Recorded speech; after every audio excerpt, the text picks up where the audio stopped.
semua, sebelum mulai pembelajaran kita berdoa dulu ya. Bangun semuanya berdiri. Satu orang pimpin doa. Satu orang pimpin doa.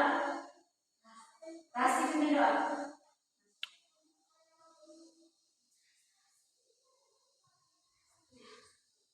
Pimpin doa. Ada pimpin doa.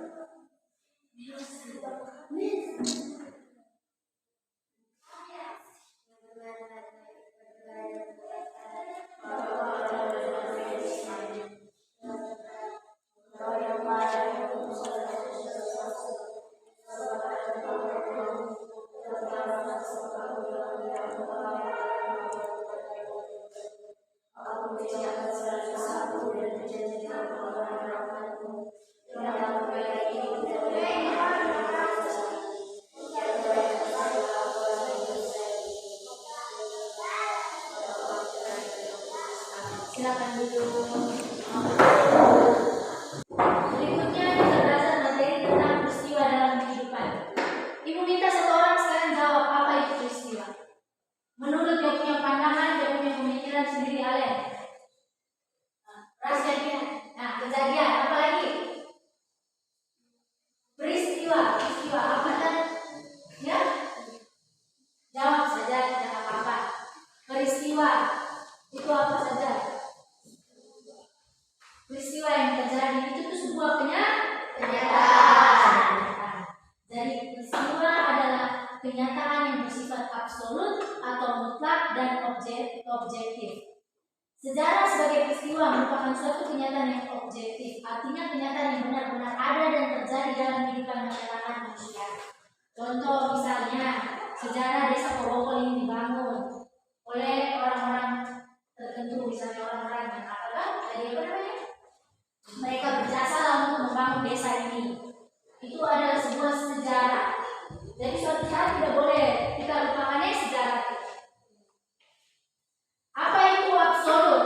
Ada yang tahu absolut itu apa? Absolut apa rasanya? Absolut adalah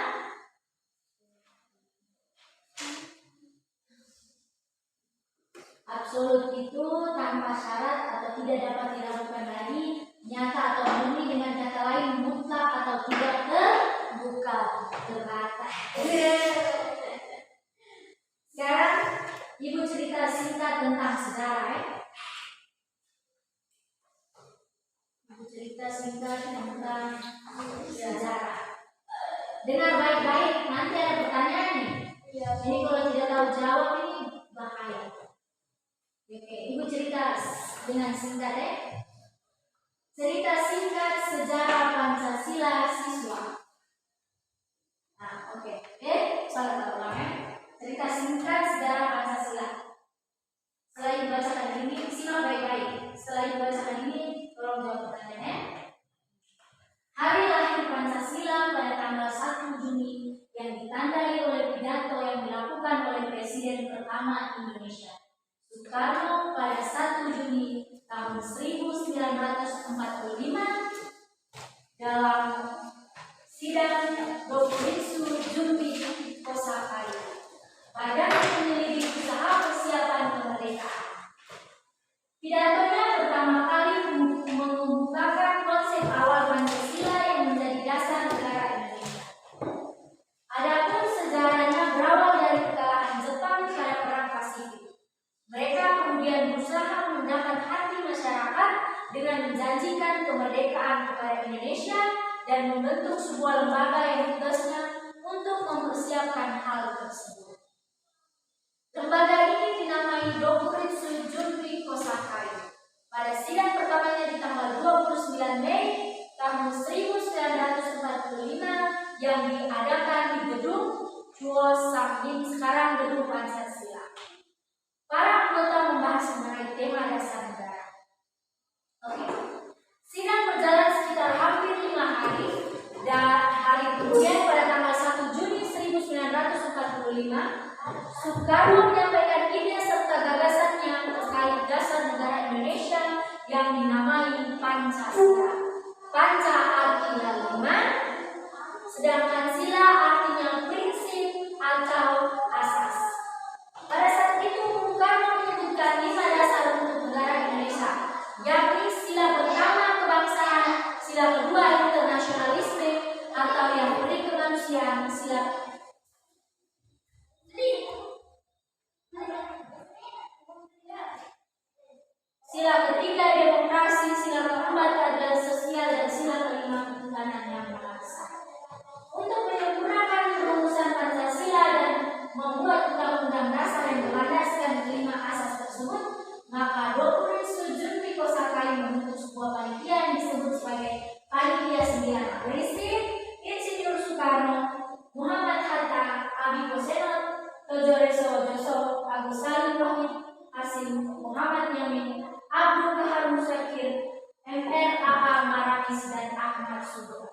Sue Barat. Setelah melalui beberapa proses persidangan, Pancasila akhirnya dapat disahkan pada sidang PPKI tanggal 18 Agustus 1945. Pada sidang tersebut disetujui bahwa Pancasila dicantumkan dalam Mukadimah Undang-Undang Dasar 1945 sebagai dasar negara Indonesia yang sah. Sekarang cerita tadi sudah dengan baik kok? Sudah disimak dengan baik kok? Sekarang Ibu bertanya, kalian menjawab. Apa yang menjadi dasar lahirnya Pancasila? Pendapat apa saja yang diterima dengan baik? Apa yang menjadi dasar lahirnya Pancasila? Alen Rasti, Belasnya apa? Yang menjadi dasar itu apa? Menjadi dasar itu apa?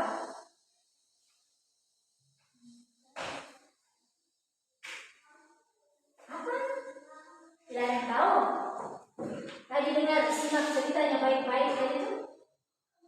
Soekarno pada 1 Juni 1945 dalam sidang berkonstitusi Junbi Kosakali,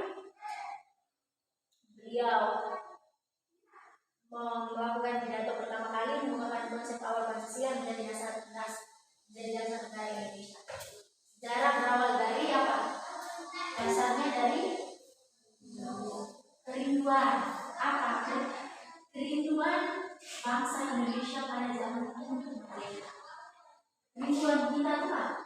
Kalau misalnya kita punya nenek moyang zaman itu tuh mereka merindukan kehidupan yang merdeka.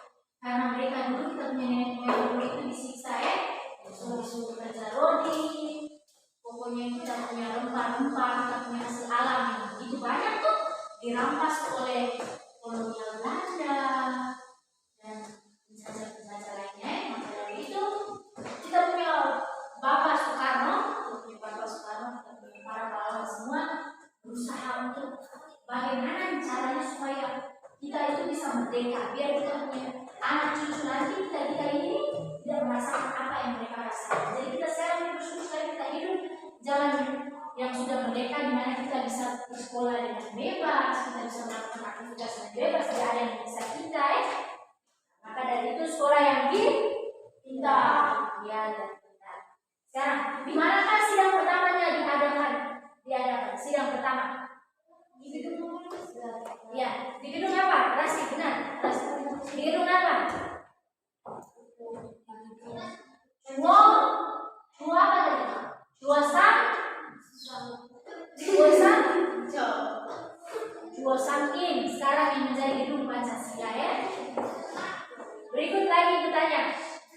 Kapan hari lahir Pancasila diperingati? Kapan? 1 Juni. Ya, 1 Juni ya. Oke, semangat semua ya. Sekarang siapa saja yang bergabung dalam panitia 9? Tadi itu apa nih? Ibu ada baca nama-namanya tuh siapa yang mesti ingat? Muhammad Soekarno, Muhammad Hatta, benar sekali. Lasti, apa lagi Lasti?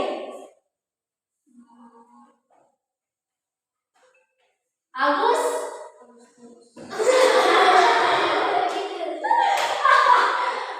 Salim, bukan Agustinus saya ya. Agus Salim. Ada juga apa lagi? White Hasim. Aduh, kamu ini White Hasim. Terus ada Muhammad Yamin, Abdul Kahar Musaki, MRA Amaramis dan Ahmad Suebarjo ya. Oke, ada Abi Koesno, Pujo Roso Joso. Terus siapa mengapa sejarah lahir di Pancasila perlu diingat? Ini penting. Kenapa sejarah lahirnya Pancasila itu perlu kita ingat? Kita generasi sekarang kenapa kita perlu ingat? Karena apa sih? Jawab saja Rasti. Karena kita perlu ingat kenapa? Kita perlu ingat kenapa sejarah Pancasila itu harus Misalnya begini. Siapa sini yang dihafal dari tanggal lahir? Saya. Hafal semua toh? Apa alasannya kalian mengingat tanggal lahir kalian? Karena apa? Hari yang Hah? Apa yang berikutnya? Hari atau tanggal lahir di mana yang kita anggap itu yang paling berarti dalam kita hidup, bahagia. Sama halnya dengan Pancasila ini lahir, kenapa kita perlu ingat? Kita perlu ingat karena sebelum Pancasila ini lahir ini karena begitu banyak pengorbanan dari kita punya pahlawan-pahlawan dulu yang berjuang untuk mereka. Jadi kita perlu ingat ini kita terapkan ke dalam kehidupan kita sehari-hari ya. Misalnya bunyi Pancasila yang pertama adalah ketuhanan yang Maha Esa, di mana kita masyarakat Indonesia ini kita semua memiliki iman, memiliki kepercayaan, keyakinan. Ini yang paling penting. Di mana kita melakukan sesuatu di dalam hidup itu harus takut akan Tuhan. Ingatnya harus takut akan Tuhan. Ketika kita melakukan sesuatu, anak yang takut akan Tuhan sebelum dia melakukan sesuatu dia akan berpikir terlebih dahulu, bukan persoalan ini akan merugikan dari diri kah, ini akan merugikan dari orang tua kah, dengan orang sekitar, bukan. Yang anak yang takut akan Tuhan sebelum dia melakukan sesuatu yang dia berpikir, apakah yang saya berbuat ini akan mengecewakan Tuhan atau tidak, melanggar aturan Tuhan atau tidak. Gitu ya. Jadi di dalam kehidupan kita sehari-hari, lihat Alkitab ini di rumah tuh bukan sebagai sebuah pajangan. Ingat ya, bukan sebagai pajangan di rumah. Jadi Alkitab ini setiap malam tuh luangkan waktu untuk Tuhan ya. Dengar tidak? Setiap malam tuh kamu luangkan waktu untuk game Free Fire, PUBG, Mobile Legends dan lain sebagainya tuh ada toh. Luangkan waktu untuk joget TikTok lah, luangkan waktu untuk nonton film-film tuh, anime itu tuh kamu bisa kan? Jadi waktu untuk Tuhan tuh itu harus disediakan. Dari 24 jam itu kamu sediakan 1 menit untuk Tuhan saja tuh, itu sudah sangat berarti. Itu Tuhan sudah rasa sangat bahagia bahwa dia punya anak-anak ini. Mengingat dia jangan pernah menuntut kebaikan dari Tuhan ya. Ingatnya jangan pernah menuntut kebaikan dari Tuhan kalau kita sendiri tidak berbuat baik. Dari itu ya kita tuh bukan sebagai pajangan, tetapi harus di rumah tuh harus bongkar, baca sedikit, baca firman Tuhan. Itu baru pendalaman Tuhan kita dalam kehidupan sehari-hari. Apa yang kita lakukan ya? Bagaimana pertanyaan terakhir? Bagaimana atau dengan cara apa kita sebagai siswa-siswi bangsa ini menghargai Pancasila? Menghargai Pancasila itu apa?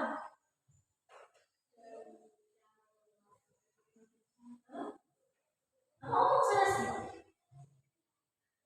Iya, menghargai sesama itu salah satu bentuk di mana kita sebagai siswa-siswi ini menghargai Pancasila, menghormati perbedaan ras, suku, bangsa, budaya, etnis dan sebagainya.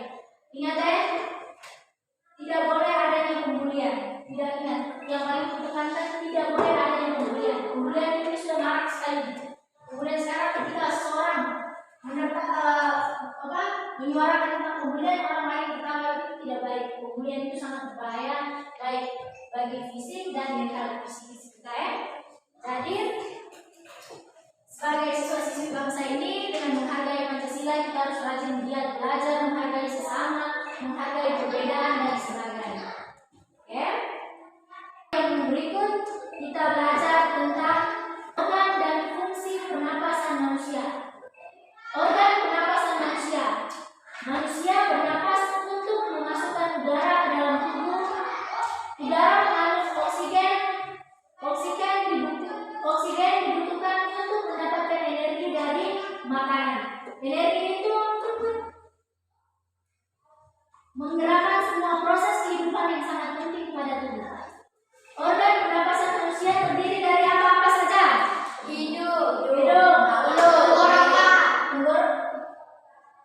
Hidung, laring, trakea, bronkus, paru-paru, faring, dan juga diafragma. Oke,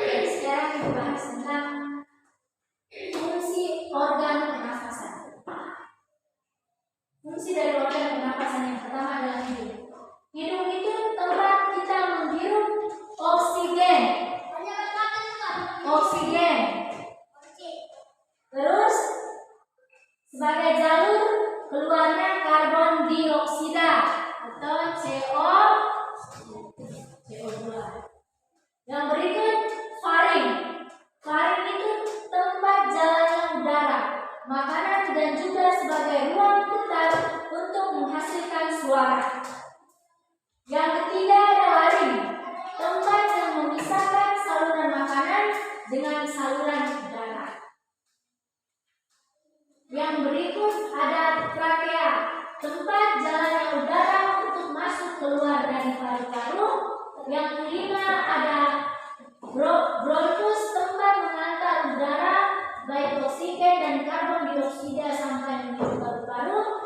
Yang keenam ada paru-paru, tempat menukar oksigen dari udara dengan karbon dioksida dari darah. Yang ketujuh diafragma, tempat mengudara udara masuk ke paru-paru dengan melakukan kontraksi. Oke.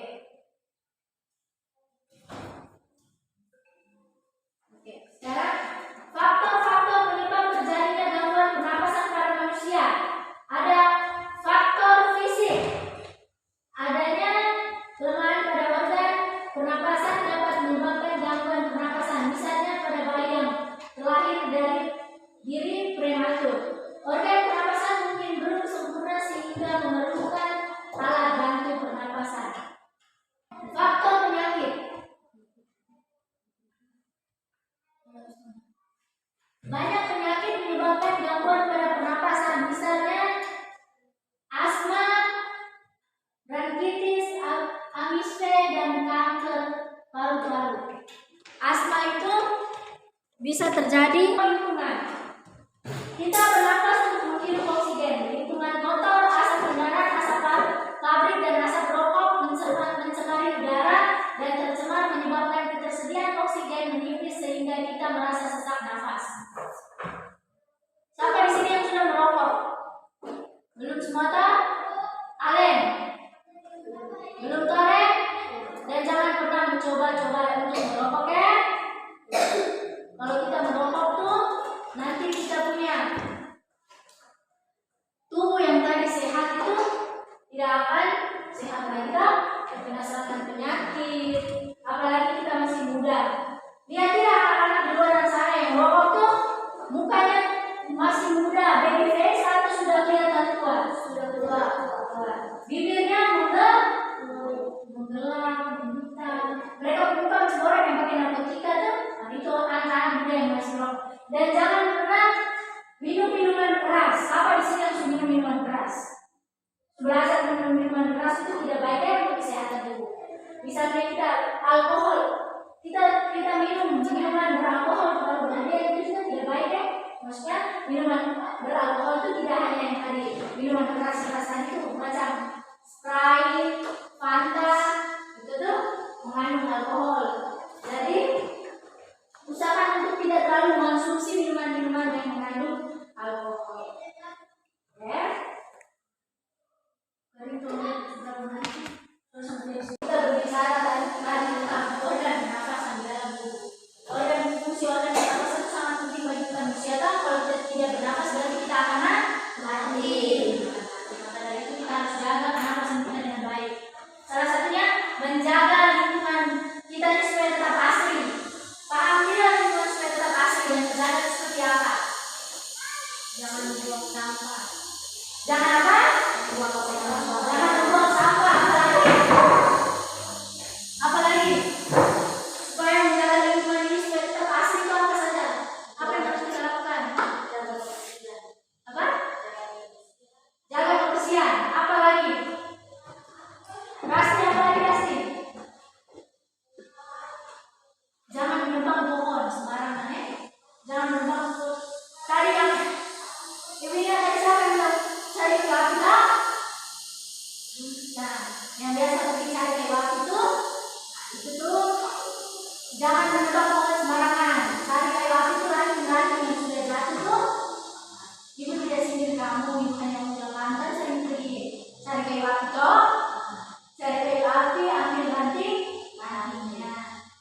hari ini siang ini Bapak. Semoga materi apa yang kami dalami hari ini, apa yang kami pelajari ini dengan